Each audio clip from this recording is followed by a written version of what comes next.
Shalom, brethren. We like to greet you in the Lord Jesus Christ and like to welcome you into our third edition of the subject, investigative judgment of the dead and the living, which is done in the Wele. Sithandwa silamukele kusahluko sesithathu lapho esisaxoxa khona siqhubekela phambili ngodaba lokwahlulela sinanzelele ukubana lapho esisuke khona sahluko sokuqala esesibili saze safika ekuthini ngo-1844 22 October 1844 yikho lapho uNkulunkulu asuka khona esihlalweni abusa ngaso umhlaba administrative throne bayangena esihlalweni okuthiwa i-judicial throne esiyibonileyo kaSambulo ngubani Sambulo 4 sabona ukuthi engena laphana uJesu ufika ame phambi kwakhe abe nguye osifula izimpawu Jesu anazela ukuthi ekuvuleni kwakhe izimpawu ziveza lokho akwenzayo kusukela kusizukulwane sinye ngasinye kuze kuyefika ekugcineni nganazelela ukuthi esezala umsebenzi iBhayibheli likubeke kwabasobala ukubana kufanele ukubana kuhlahluko sinye ngasinye kumbe kuPaul ngalunye kube lamabhuku avulwayo sabona ukuthi lamabhuku amane sixoxe ngawo ibhuku lokuphila elizabalabaza kusindiswa ibhuku lokufa elizabalabaza kulahlwa bese kusiba lamabhuku amabili ibhuku lokukhumbula or remembrance lebhuku eliveza izono zabantu sathi nxa umuntu sesindisiwe sawunanzelela uzabe sebhukwini lokuphila njalo abe lebhukwini lani le remembrance lebhuku lokubhala okuhle uthi ke imisebenzi yakhe emihla yenzileyo yiyo uNkulunkulu azamnika yona njengomvuzo ke sikubona ukubana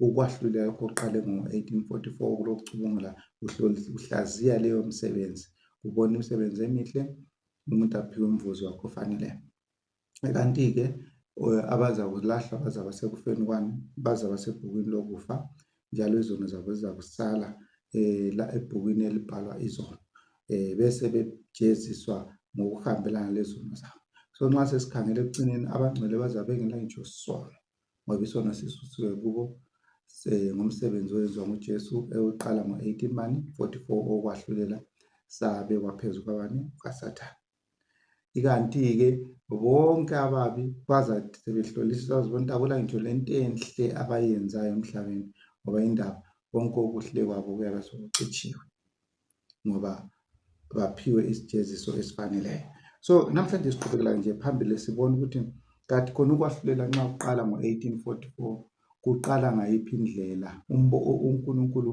ukuveza ukubana kwaqala ngayiphi indlela sizagijima laphana ebhukwini esifuna ukuthi siqale ngalo laphana sibona ukuqala kanjani ukwahlulela sizagijima ku-early writings ephejini lika Roman numerals page 15 paragraph 1 ethi yona the experience of this company The experience of this company of believers and the work they were to do, they found portrayed in the last verses of Revelation 10. So nxa sihamba ngodaba lwabantu abaqala umsebenzi ngo-1844 22 October 1844 nxa bedingisisa eBhayibhelini ukuthi batholakala ngaphi kuthiwa bazinanzele ukubana batholakala kumavesi okucina kaSambulo ngubani 10 ake sizwe ukuthi ukulanda phana kuSambulo 10 The Advent expectation was to be revived. God had led them. He was still leading them. So kuthiwa lokho umbono ababelawo okukhangela ukuza kwaJesu kwesibili kwakumele ukuthi uvuselelwe khumbula ukuthi sithina nxa umila besiba le disappointment yesibili kumbe sithi disappointment yokucina ngo-1844 October 1844 abaningi bahlehlele emuva bathi konke kade kukhulunywa lokho ngamanga kanti-ke uNkulunkulu wayebavezela lapho ukubana hayi umsebenzi eliwenzileyo uqondile uveza umsebenzi wokwahlulela osuqalile ekhaya ezulwini ngakho kuthiwa uNkulunkulu waloko ukubana nxa sihamba kuSambulo 10 lapha sizabona sesibala udaba lobabe lutshumayela kwamele lunjani luvuselelwe luvuselelwa ngubani udaba lobabe lutshumayela sibona ukuthi bathi kulodaba lesokuqala lutshumayela ukwahlulela ukuhlanzwa kwendlu engcwele sabona ukuthi abantu baluphika baba le second angel's message eyayikhuluma ingilosi yesibili eyayikhuluma silileli iBhabhiloni isitsho abantu abali isigijimi lesiyana phakathi la kwaba leyo ndoda i-midnight cry eyayichaza udaba lwemikhosi ukubana kunini exactly uJesu lapha kunini impela lapho uJesu azangena endaweni enjani engcwele. Kanti-ke ngemva kwalapha nxa usuwasolufika usuku lokuthi uJesu angena endaweni engcwele akwaba lokudana. So uNkulunkulu kodwa enqondo yakhe kuSamuel 10 wayevele ebhalile ukubana nxa sokube njalo idaba loliyana kade lutshunyayelwa ngumlando kumele luvuselelwe. Lwaluyakuvuselelwa mbani? Yingilosi esingaki? Esithathu. So ingilosi yesithathu yesichasiselayo kabanzi ngodaba oluqala ngo-1844. Ivuselela lokho kwakhulunywa ngubani? Ngumila. Asizwe siya phambili lapha ukuthi uNkulunkulu wakhetha ubani ukubana amemezele udaba lwengilosi yesithathu ngemva kwabani? Kwamila. Right. In their midst. In their midst was a young woman, Ellen Hammond by name, Yes. who in December 1844, barely 2 months after the disappointment, received a prophetic revelation from God. In this vision, the Lord portrayed to her the travels of the Advent people to the New Jerusalem. While this vision did not explain the reason for the disappointment, which explanation could and did come from Bible study, it gave them assurance that God was leading them and would continue to lead them as they journeyed toward the heavenly city. So kuthiwa phakathi kwabo leli iqula esixoxa ngalo kwakulo unkazanyana owayebizwa ngokubana ngu-Ellen Hammond. Kuthiwa ngoDisemba okuthi kwasokuyi ngoba sibona 20 October 1844, then ngoDisemba kwakuyi 2 months yikho lapho uNkulunkulu amnika khona umbono wabantu bakaNkulunkulu besiya ukubana indlela ade behamba ngayiqondile baqonde ukuya ngaphi? Ekhaya ezulwini. Loba lanxa engasazange achasise ukudangala okwabakhona okwachasiswa lona liBhayibhili. uNkulunkulu avumela iBhayibhili libe lelichaza kazange akuchasise khona phana ngaleso sikhathi kodwa kwabapha ithemba lokubana lokho kade bekwenza bahamba ngendlela kabani? kaNkulunkulu. So siyananzelela ukuthi ngokunanzelela ke bebala iBhayibhili kuyini abakutholayo eBhayibhilini kuSamuel 10 lapho esithe khona ikabathola khona udaba lawo. Asigijime lapha kuSamuel 10 evesini lika 10 lo 11. Samuel 10 evesini lika 10 lo 11.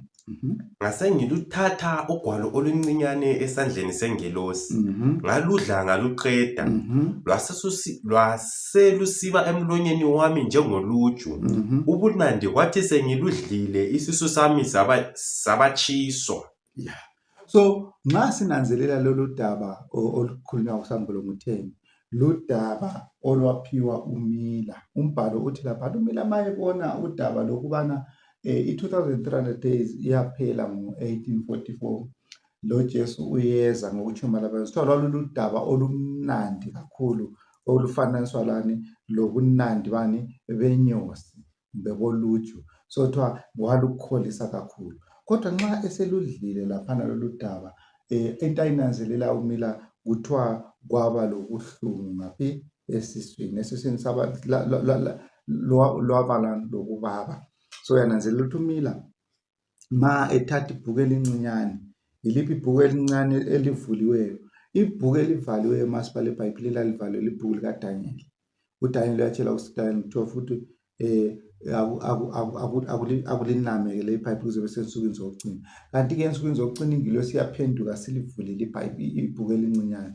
Umili uyalithatha uyazisa udaba lwe-2300 days lokuhlanjwa kwendlu enjani engcwele, wayeqa ngalo wajabula ngalo. Kodwa sibonile ukuthi ngo-1844 kwini okwenzakalayo? Lwatshintsha lwababa esiswini ngoba uJesu kanjani? Akazanga emhlabeni njengokubona kwabo. Nxa solubabile esiswini sokubuhlungu laphana kumila labo bonke ababemlandela ngo-20 October 1844, ivesi iqhubeka isithi Verse 11. Yes. Yasisithi kimi, kumele ukuthi uphinde uprofete ebantwini lezizweni lezindimi lemakhosini amaningi. So ngemva kokuba sodanisiwe umila laphana, umbhalo uveza ukubana kwakumele kuphindwe futhi ukuthunyayelwa lelo vangeli. Mbani oluphindayo? Sokuludaba lwengilosi esingaki? Yesithathu. So yikho-ke abakutholayo abaqali bebandla ngo-1844 bathola ukubana hatshi kufanele ukuthi udaba lwabo luqhuba kusambulo ngu-10. So nxa bebamba usambulo ngu-10 kutsho ukuthi kwabanika futhi ukuthi badingisise kusambulo ngu-11 ukuthi bazwisisise ukubana umsebenzi wokwahlulela wawusuqale ngo-1844 wawuzawuhamba kanjani. Asambe laphana sambulo 11 evesini lika 1 to 2. Wasekunikelwa kimi umhlanga ofanana lodondolo, njalo ingilosi yema isithi, sukuma ulinganise ithempeli likaNkulunkulu lelathi labakhonza kulo. So ngemva kokuba nxa ingilosi siphinda umsebenzi wokuthuma ivangeli lakhulunywa ngumila ivangeli lokuhlanzwa kwendlu engcwele esithi thina kwakulivangeli lokwenza kanjani lokwahlulela. Uyatshela laphana olubambileyo laba ababamba udaba lokubana nxa usutshumayela le ndaba nansi umhlanga onjengodondolo. Umhlanga lo kuthiwa ngowani? Ube yiwo ozakwenza kanjani? Itheni inco iphinde kahle lapha. Njalo ingilosi yema isithi, sukuma ulinganise ithempeli likaNkulunkulu. So ngalolo dondolo kuthiwa kumele alinganise ithempeli, alinganise i-altar, alinganise lalabo abakhonza phakathi kwabo. Uyakunanzelela. So kusukela ngo-1844 udaba oluqala lokwahlulela osikubamba ukuthi ukwahlulela kufakwe ngusambulo njengendlela yokulinganisa. Ngoba uNkulunkulu sibonile ukuthi nxa esenza ukwahlulela lapha uJesu engena endaweni uthola abantu abazabe bengabantu abangcwele. So ethempelini kwayemela linganisa ukubana bangaki abangakaNkulunkulu, e-alteni bangaki abangakaNkulunkulu, labakhonzayo bangaki abangakaNkulunkulu. So kuveza umsebenzi wokubana ukwahlulela wawuzaqhuba njani. Asizweke laphana ukuthi kume kanjani laphana.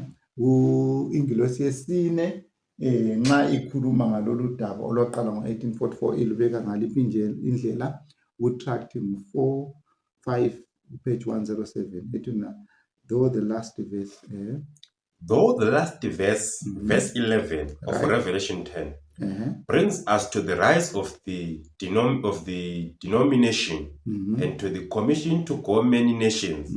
It does not disclose the message which denomination was to proclaim. So the 11th chapter, being a continuation of the 10th, must disclose it. Right. So siyananzela ukubana ibandla elaliza kuchumayela mawubala uvesi ngu-10 twakalicaca ukuthi liphi, kodwa nxa sukuhamba ku-chapter 11 selicaca ngoba libandla elilinganisa ithempeli, lilinganise i-altar, lilinganise labanjani labakhonzayo. Liphi leli bandla? Libandla lensali. Asambe laphana sizwe during the period of the sixth trumpet. During the period of the sixth trumpet, there is no literal temple. Yes. Thus, the measuring, Revelation 11 verse 1, can refer only to a spiritual temple made up of live stones, that are saints, as described in Ephesians 2 verse 20 to 22, or to a figure of the heavenly temple. In their case, the clouds measure them that worship therein must figuratively mean to number them, for worshippers are not measured but numbered. Right. So mawuhamba ngodaba lapha kuthiwa nxa unanzelela ngoba udaba lolukhulunywa ngophondo lesine. Kuthiwa nxa uphondo lwesithupha lwesi-6 uphondo lolumaso lusenzakala olwesi-6 lapha umbhalo uthi nxa ubheka kula thempeli elikhona emhlabeni. So ithempeli elikhulunywa ngalapha lithempeli labantu abaphilayo. So nxa uNkulunkulu sithi linganisa ithempeli ukhuluma ngokulinganisa abantu. Linganisa ikuyini? I-altar ukhuluma ngokulinganisa abantu. So udaba lwethu solukhuluma lokuthi sizwisise ukuthi kathi yona i-altar, ithempeli lalabo abakhonzayo kume kanjani njalo kuhambisana njani lokwahlulela okuqala ngo-1844. Cela ugijime lapha uye phansi lapha ethi yona the temple and the altar. The temple and the altar, inanimate objects, must characterize two classes of inanimate saints. The two classes of dead saints, an altar, moreover, obviously cannot be installed in a temple before the temple is built. And furthermore, in size, it is comparatively much smaller than a temple. Naturally, then, it must symbolize a class of saints, which not only comes after those who are characterized by the temple, but which also is proportionately much smaller. So nxa unanzelela ulinganisa i-altar ulinganise le-temple, ma ukhangela lezi zinto into ezingaphiliyo, i-altar kaliphili, i-temple kaliphili. Now nxa thina sesithe i-altar le-temple limela abantu itempeli lakomoya, nxa unanzelela into eqala ukufakwa etempelini kuyini? Into eqala ukuba khona le-temple, i-altar lingakabi njani? Lingakabi khona. So ngalokho ke nxa itempeli le-altar limela abangcwele bakaNkulunkulu, kutsho ukuthi kusobala ukubana itempeli kumele limele abangcwele bakaNkulunkulu abanengi nxa ubaqathanisa lalabo abangamelwa kuyini li-altar abanjani abancinyane. So yikho lapha masibala phezulu ethi hence it is the work of retaining the books only the names of those who have endured to the end and measured up to the standard of judgment, the character of Christ. In contrary, therefore, the measuring, the numbering figures forth the work of an investigative judgment. So, siretina lapha wathatha umhlanga ongutondolo. Uthi umhlanga ongutondolo umela lokho abangcwele umele babe yikho khona. Abangcwele umele bafike kusimilo sikaKristu. So, yikho uNkulunkulu akukhangelayo ma esenza udaba lokwahlulela esesilubonile laphana ukuthi luqala ngento ezingaphiliyo. I-altar lani uqala ngetempeli, iBhayibheli lithiwe njalo uqala itempeli kuyi-altar bese kubuya labo abakhonzayo. So yindlela uNkulunkulu ahlele ngayo ukwahlulela ukuthi kumele kuhambe kanjani. So asiza ukuthi ke itempeli imelela obani. TN 105 tract number 5 109.3. That's the temple. Thus the temple, the first and the largest object, must represent the first and the largest body of righteous death. Right. Those from Adam's times to the beginning of the judgment in 1844. While the altar, a special and smaller object, must represent a special and smaller body of righteous death, the righteous who die from 1844 on, and who are to come up in the special resurrection of Daniel 12 verse 2. So abantu labo uJesu nxa itempeli livulwa ngo-1844 aqala ukuba yenza kanjani ukuxoxa ngabo umbhalo lapha uthi bamelwa litempeli. So itempeli kumele limele abantu abasuka from isikhathini ngoba likhulu limele abantu kusuka esikhathini sika-Adam kuze kuyefika ngobani ngo-1844. Wonke abafileyo emangcwabeni babeza yibo abaqala ukuyenza kanjani ukulinganiswa ukukhangelwa abangcwele njalo bephiwa. Kuthi ke ngo-1844 kuze kuyefika isikhathi lapho okuzaba khona lo vuko oluqhakathekileyo likaDaniel chapter 12. Kuyini okuzakwenzakala esilukhangeleleyo ngokuphangisa bonke abantu abafayo ngaleso sikhathi. Kuthi isikhathi esiphila ngaso kusukela ngesikhathi sodaba lwemvelo sesithathu 20 October 1844 kuze kuyefika ekuzeni evukweni oluqhakathekile kulabantu abazavuka lapho kugoqela uEllen White, lapho kugoqela bonke even abangcwele abaphilileyo abaprofeti bonke abahambe ngendlela eqondileyo kusukela ngobani ngo-1844 labo bonke abalandeleyo abasemangcwabeni bafakwa babe li-altar ngoba lilincinyane. Angithi kanti ke abakhonzayo bamelelwe bani? Sambe ku-10 continue 110.1. Alright, those who worship. Yes. Those who worship therein, being the living saints who are to be measured, they can only be the 144,000. Those whom the denomination was since 1844 to gather in for translation. So kuthiwa ke labo abakhonzayo lapho kuthiwa abakhonzayo labo ngabantu abaphilayo. So nxa kukhulunywa ngabantu abakhonzayo lapho ngabantu abaphilayo abantu esibaziyo abazakuphila bengayi kufa ngaba 144,000 abazakuphuma ebandleni lensali ngoba uNkulunkulu waliphelezela ibandla lensali ukubana libuthelele aba 144,000. Yikho umbono wokuqala kaDade kaEllen White esixoxe ngawo owabachazela umsebenzi wabo kuSambulo 10 wawukhuluma eboniswa ngaba-144,000 sebebuthelelwe sebetholile impawu ezingaki ezintathu. So uyananzelela ukubana nxa sokwahlulela abantu abaphilayo abangayikufa ebandleni, ukwahlulela kwakhona kufake kwathiwa yilabo abakhonzayo. So sinanzelela ukuthi ukwahlulela kume kanjani. Asambe lakho kuqala kwabafileyo kusiya kwabaphilayo. So abafileyo siqalela kubani? Ku-Adam, siyefika ngo-1844. Sisuke ngo-1844 siyefika kuvuko oluqakathekile lwaDaniel ngo-12, bese kungena-ke abaphilayo. So ukwahlulela njengoba sixoxa ukuthi ukwahlulela lokhu kugoqela abafileyo, kugoqelela abaphilayo. Yibaphi abafileyo? Sebachasisile kusukela u-Adam kefika ngo-1844 kuze kuye ukuthi bonke abazabe besifa kuze kube sekuqaleni kovuko olunjani oluqakathekile lwaDaniel. Then abaphilayo ngaleso sikhathi ukwahlulela bakhona abazakwahlulela benjani? Bephila abangayi kufa. Yibo labo kuthiwa bakhonza lapho.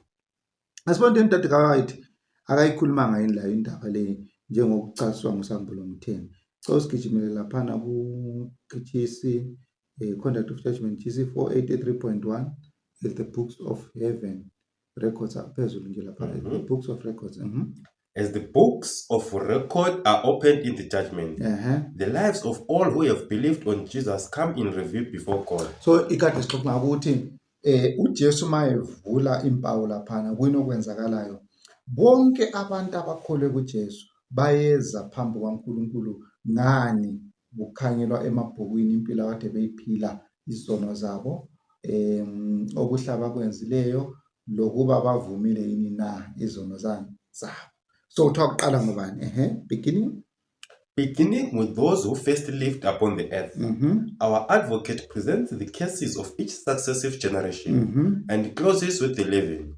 Every name is mentioned. So kuthiwa kwinokwenzakalayo ummeli wethu uKristu nguyovula izinkwalo. Uqala ngokuvula uphawu olumela abantu abaqala ukuphila emhlabeni. So uqalela kubani? Ku-Adam.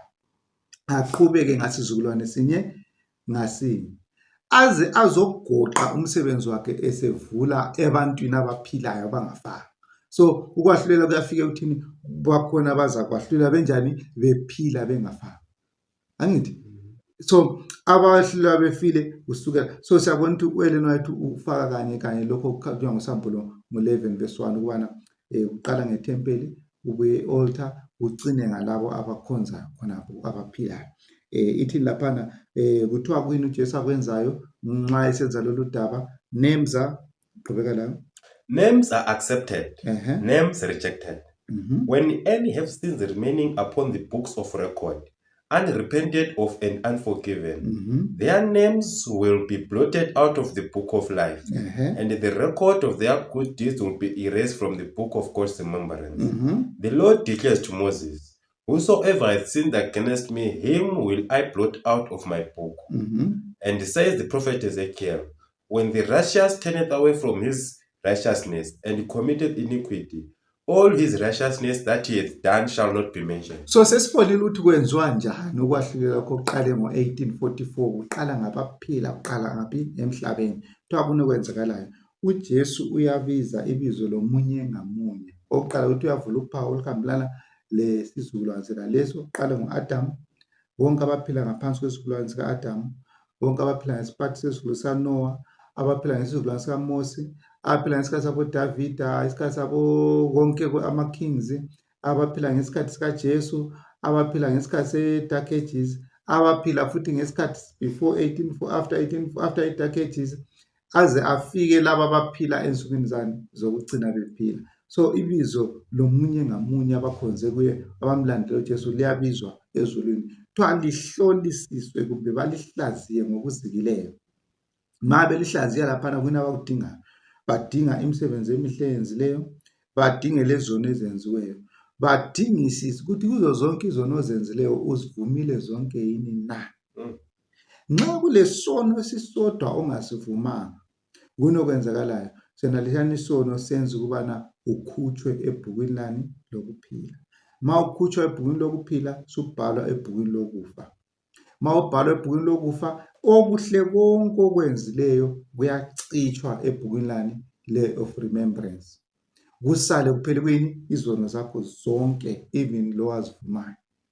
So kuthiwa kunokwenzakalayo laphana kube sokusithi ukuthi hayi wena awusahlulelwa ngodaba lakho, awasakufakela ukuthi uzakutsha kangaka, sebekumelela okuza kwenziwa nge-1000 years.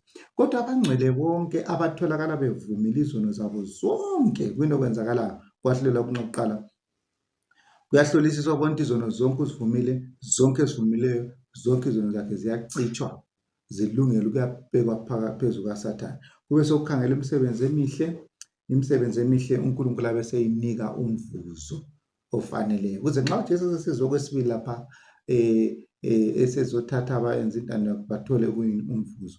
Kulabo abamelwa yi-altar akasameleli kuya kwesibili kaJesu ngoba bavuka ngovuko lukaDanyeli. So lapho uvuko lukaDanyeli senza babe bephiwa umvuzo wabo. uNkulunkulu yabe seqede ngani ngabo. Yabona indaba? So abaphilayo ke manje ke sabona khona ukwahlulela kwabaphilayo ukuthi ikho kwesabekayo, ngoba ma usahlulela uhamba uphila ungakafi kule ndaba enkulu yesaxoxa ngayo kakhulu. Right, ake sigijime laphana sethena all who have truly repented of sin, GC 483.2. All who have truly repented of sin and faith claimed the blood of Christ as their atoning sacrifice have had pardon entered against their names in the books of heaven, as they have become partakers of the righteousness of Christ, and their characters are found to be in harmony with the law of God. Their sins will be blotted out, and they themselves will be accounted worthy of eternal life. The Lord declares by the prophet Isaiah, I am he that blotted out thy transgression for mine own sake, and will not remember thy sins, said Jesus. He that overcometh, the same shall be clothed in white raiment, and I will not blot out his name out of the book of life. So siyabona bonke abantu abalandela abavume uJesu bavuma izono zabo, bathola uthando olukhulu kakhulu, ngoba lapho isono sakasenzileyo kuyabhalwa ukubana usethethelelwe ngenxa yegazi likaJesu. So nxa esethethelelwe izono zakhe sezicithwa zonke, ibizo lakhe lisale ebhukwini lokuphila. Andi so yabona, nxa ungumKristu o nxa ungumuntu owamukela uJesu o wonke umuntu omele amukela uJesu, into enkulu omele uyenze ikwenza njani? Ikuvuma izono zakho. Yehluye phansi lapha 489.2. He that covereth He that covereth his sins shall not prosper, but whoso confesseth and forsaketh them shall have mercy. Proverbs 20:18 verse 18. Right. If those who hide and excuse their faults could see how Satan exalts over them, how he taunts Christ and holy angels with their cause, they would make haste to confess their sins and to put them away. So kuthiwa lo ovalela izono zakhe akayiphumelela, ovala izono, osibekela izono zakhe akayikwenza njani? Uphumelela. Into engawe yazi ukuthi uSathane ujabula njani nxa ebona umuntu evala izono zakhe engazivumi, kuthiwa engakasikwenzi. So into enkulu edingakalayo ebantwini besaphila emhlabeni ngokuthi isono sakho sibona ukuthi uphambanisile, sivume ngokuphangisa. Lo ngasibonanga cela uNkulunkulu akubonise. Ungahlali lesono, yikho uNkulunkulu ephile udaba lokuthi usuku ngosuku abantu kumele bahlangane laye bavume izono zabo, ukuthi kanye ngomnyaka bazivume futhi njalo. So uNkulunkulu umekile ukuthi wonke ovumile izono zakhe yamukela uJesu uright, uyakusinda ngesikhathi sokudla. So abangcwele asikuthi abangcwele ngoba kabayenzanga isono, hayi, bangcwele ngoba babonile isono sabo basivuma uJesu wabamukela. Ababi babi ngendaba yani, babonile isono sabo basifihla. Umuntu angasivumi wathi ngizaphila abantu abamboni, uNkulunkulu abantu abamboni waphilela abantu, khona kuyanekho kwenza ukuthi umuntu ayenze kanjani. Nxa ungafuni njalo, masokuhlaziwa ibizo lakho litholakala kulezono ongazivumanga akade usifihlile, wonke ubuhle kwenzileyo buyachithwa, lebizo lakho likhutshwe ebhukwini lokuphila, kunokwenzakala ulungele ukufa kwesinjani kwesibili. Right, sesibone lapha ukuthi kwenzakalani, udaba lokwahlelwa luhamba kanjani ekhaya ezulwini. So Themba sesizwisisile ukuthi ukuze usinde kumele wenze. Now, into esifuna ukubona ukuthi utade kaEllen White mayesifa laphana ufa yini ukwahlulela sokudlulileni kwabafileyo, kumbe wafa lokho kusahlulela abanjani abafileyo. Asazi ukuthi umbhalo usiza ukuthi umbhalo uthini lapha, Jesi 490 paragraph 2. Solemn are the sins connected with the closing work of the atonement. Momentous are the interests involved therein. The judgment is now passing in the sanctuary above. For more than 40 years, this work has been in progress. Right. So uTade Ellen White lapha mayexoxa ngo-1888 ebhala ibhuku Great Controversy. Uthi ngokuboniswa kwenziwa uNkulunkulu ukwahlulela belokhu kuqhubeka ezulwini for more than 40 years, ngoba ngo-1888 kona kuqale ngo-1844. Uyabona ukuthi more than how many 40 years lokho kuqhubeka ngaphi ekhaya ezulwini. uNkulunkulu ehlolisisa, wayengakwazi ukuthi sebengaphi uNkulunkulu, kodwa wayekwazi ukuthi lapha uqale ngusukela ku-Adam hamba ngesizukulwane sinye kanjani ngasinye. So ngo-1844 uNkulunkulu 1888 uyabhala esitsho njalo esithi kulokho kuqhubekela phambili, kodwa akuboniswa uNkulunkulu uthini Soon, none know how soon it will pass to the cases of the living. So kuyinokwenzakala uthi lanxa kuqhubeka kanje angikwazi ukubana ngokusheshsha la ngokuphazima kuza kuhamba kwabaphilayo. So yena sesaphila uTade Ellen White wafa waze wafa ukwahlulela kungakahambi kwabaphilayo. So uthi la nxa esahlulelwa ngaphansi kwe-altari ngoba sithe ngoba 1844 usiyala. So ufa ukwahlulela kungakabi njani kungakahambi kwabaphilayo. Lokho kuphezu kwe-altari, kuphezu kwethempeli. So into enhle leyo, kodwa ke kuthi nxa Ellen White sifa ukwahlulela kungakahambi kwabaphilayo, kufanele ukuthi ngokuhamba uqhubeka kwesikhathi uNkulunkulu athumele ikwelana nqaba embuzo ukuthi useselokunye ukukhanya okumele kunike abantu bakho. Wathi kunengi kakhulu ngoba wayesazi ukubana yena ufe engaphansi kokwahlulela kwabanjani kwabafileyo. Laba abaphilayo nxa ukwahlulela kwabafileyo uNkulunkulu wakuthatha wawuqakathekisa kangako ukuthi umila wachumayela wabe konke kwenzakala ngo-1844 ukuthi kuphela uNkulunkulu aqala ukwahlulela kwabanjani kwabafileyo. Abaphilayo ke abahambayo ngenyawo phansi emhlabeni, so yikubona nxa sokwahlulela abaphilayo kulensinda baphendule. So Ellen White sithi bakithi nxa lezo sikhathi sesifikile bakithi akwabaphilayo isikhathi sesabekayo. Now asikhichime-ke sibone ukuthi kuyini akutshoyo ukubana ma sokufikile ukwahlulela kwabaphilayo kuza kuhamba kanjani. 8T page 247 paragraph 2. In the balances of the sanctuary, the Advent movement church is to be weighed. Right. She will be judged by the privileges and the advantages that she has had. In her spiritual experience if her spiritual experience does not correspond to the advantages that Christ at infinite cost has bestowed on her, if not corresponding to the advantages that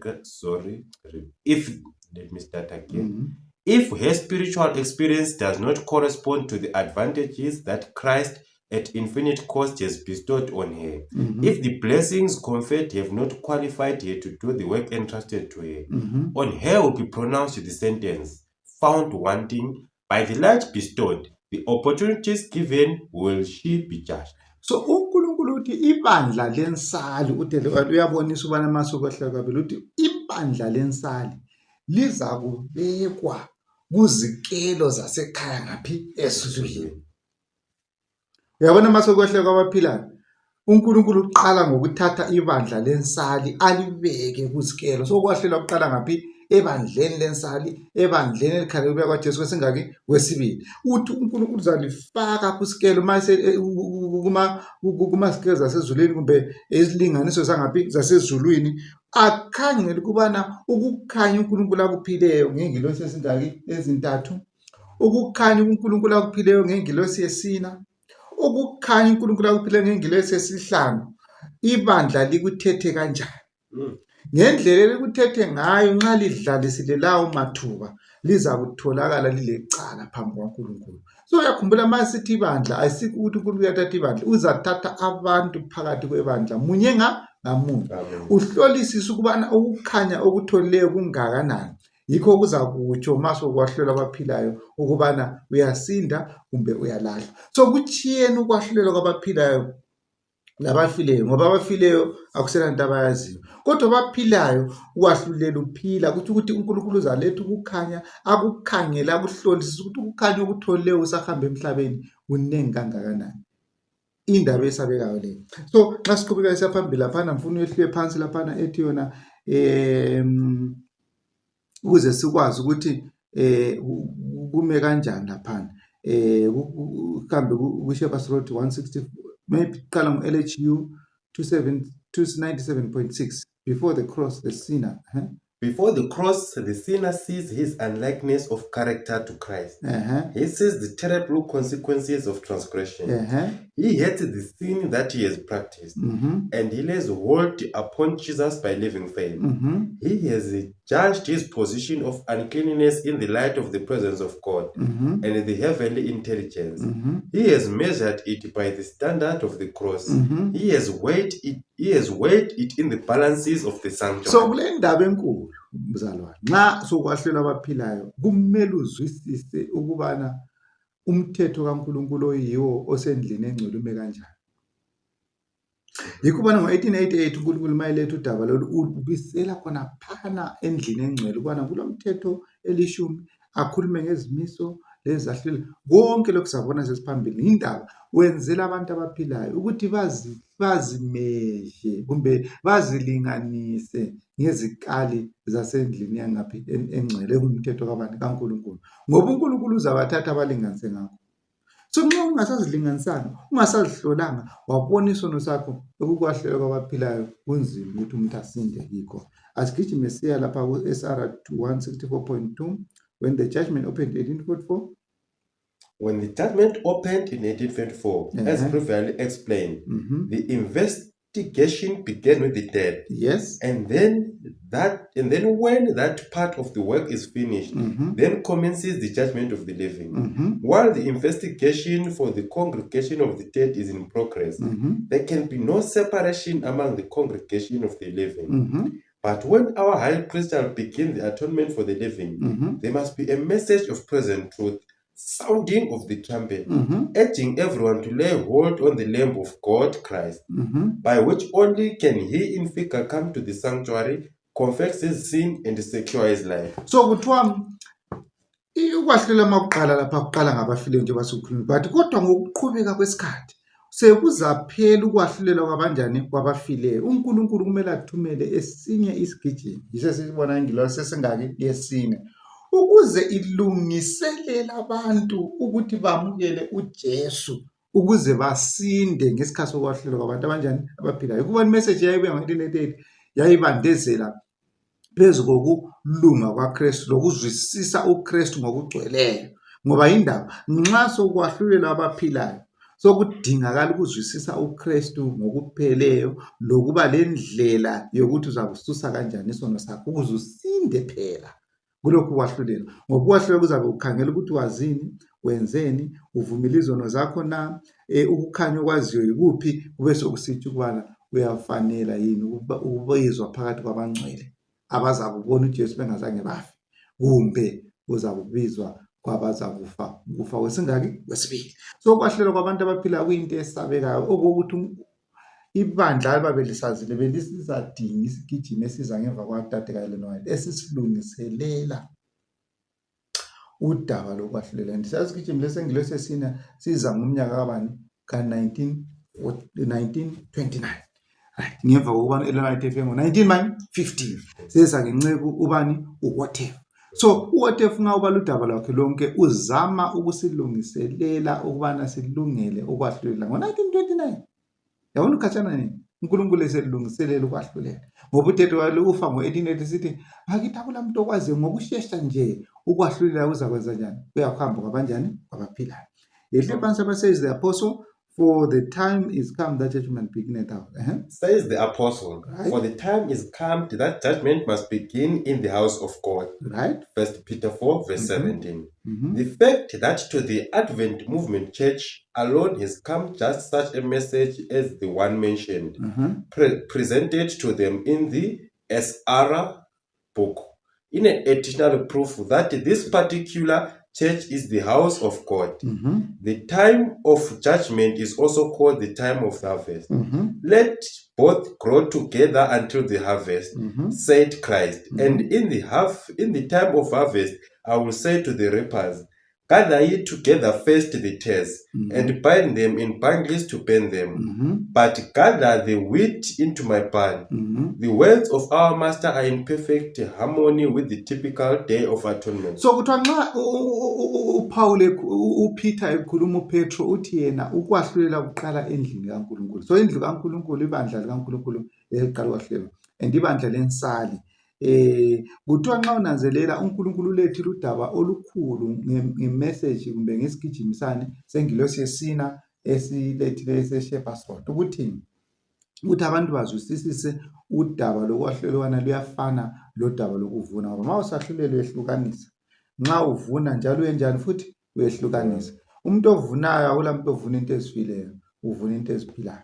Ukwahlulela kwabaphilayo kufananiselani lokuvunwa, and kuthiwa kuqala ngaphi? Ebandleni. Yikho sithi kakukhule ndawonye ebandleni lensali kuze kufike isikhathi sani sokuvuna. So nxa isikhathi sokuvuna sesifikile akusakhuli ndawonye, sokuba lo msebenzi wani manje wokuhlukaniswa oyenziwa mbani? Ingilosi esiza kunanzelela lapha ukuthi uyenzwa kanjani. Right? Asigijime uye phansi lapha nethi yona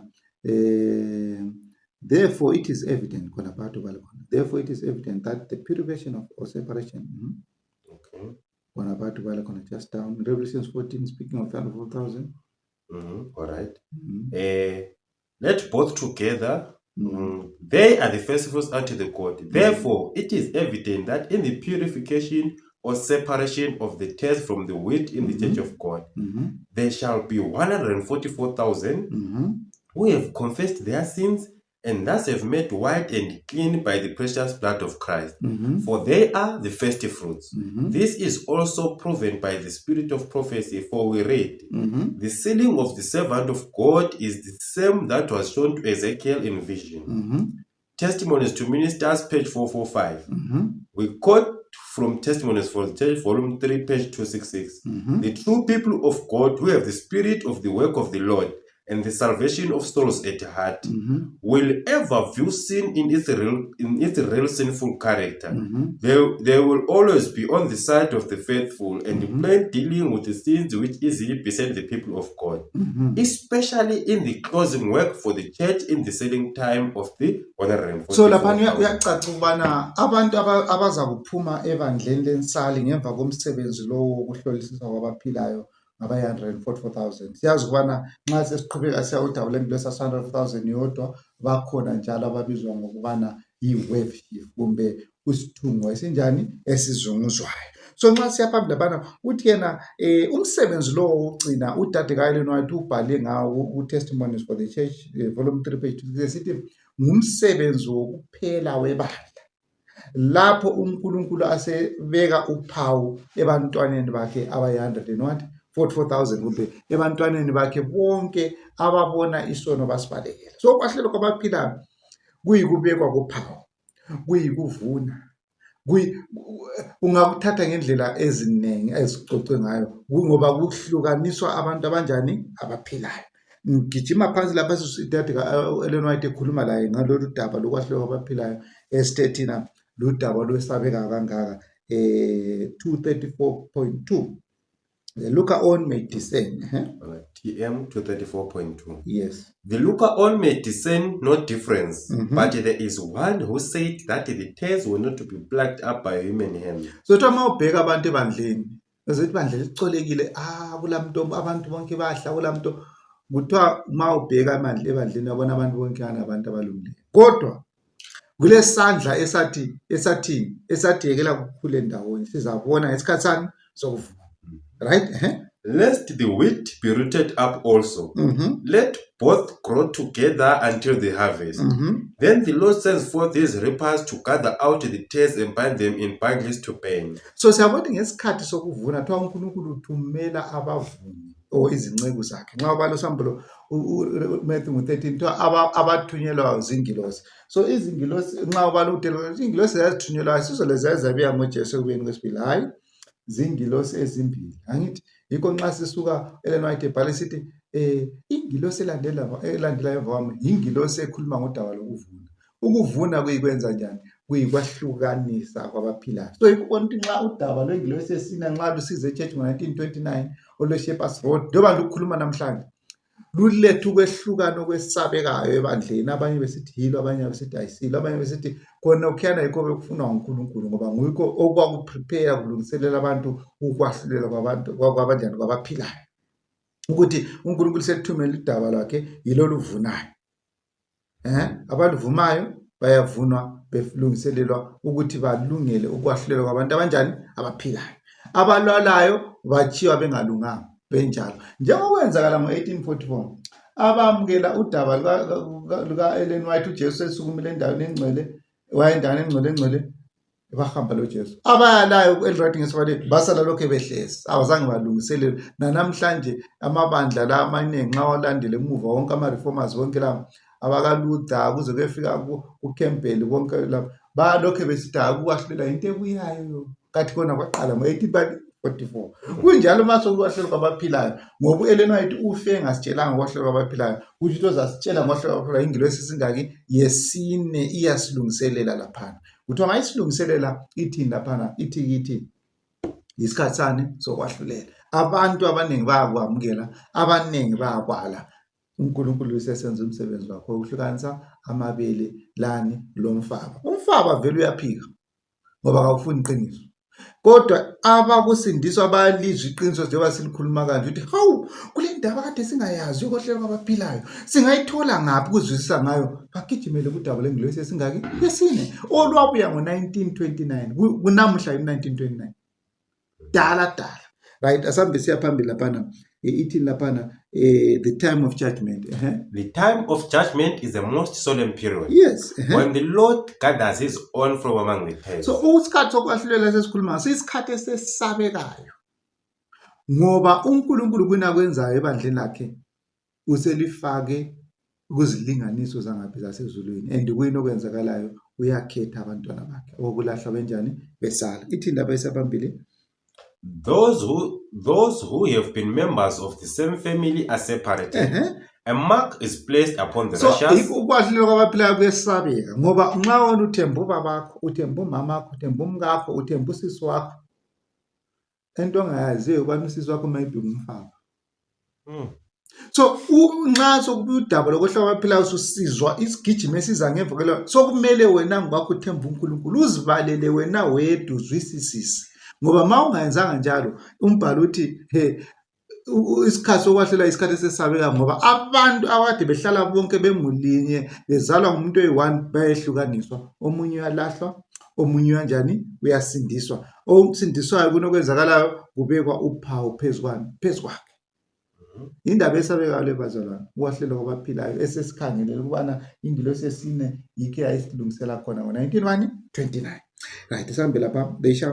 They shall be mine, said the Lord of hosts, in that day when I make up my jewels, and I will spare them as a man spareth his own son that serveth him. Yes. Those who have been obedient to God's commands will unite with the company of the saints in light. They shall enter in through the gates into the city, and have right to the tree of life. The one shall be taken. Right. His name shall stand in the book of life, while those with whom he associated shall have the mark of eternal separation from God. So ukwahlulela kwabaphilayo kwesabeka bazalwane ngoba abantu bayakwehlukaniswa njengokutsho kuMalakayi ukuthi abangilandelayo ngizakubeka uphawu phezu kwabo. Kutho ukuthi abantu bayakuhlukaniswa bephila behamba ungakwazi ukubana wena awusasindiswa, omunye sesindisiwe. Odlalayo, ohamba laye, athi unatha laye, athi senza lakhe konke kuye sokubeka uphawu lokuphila, wena kuye sokubeka uphawu lokubana umele ukufa kwesingaki kwesibili. So ikukwahlulela kwabaphilayo kusesabe kwedlula kwabafileyo ngoba abafileyo baqale bafa abasekho sokungamabhuku kuphela, kodwa kwabaphilayo kwahlulela umuntu ehamba ngenyawo so ubekwa ngapha uthiwa ngapha. Ikutsho ngumbhalo, ikutsho nguMalakayi 3 verse 14. So yena uWaterford emva kodade kaEllen White wafa yini kumbe wabuya ukwahlulela kwabaphilayo sekuqaleni na? I-answer esilayo ukubana hatshi, ngoba yena wayelungiselela kwabanjani ukwahlulela kwabanjani kwabaphilayo. Njengomila, umila uqala ngengelosi yokuqala ube yesibili uyokuqala 1831, esibili 1844 summer, midnight cry ngo-August. Zonke lezi zilungiselela abantu ukuthi babe lungele ukwahlulela kwabanjani kwabaphileyo. Ellen White nguye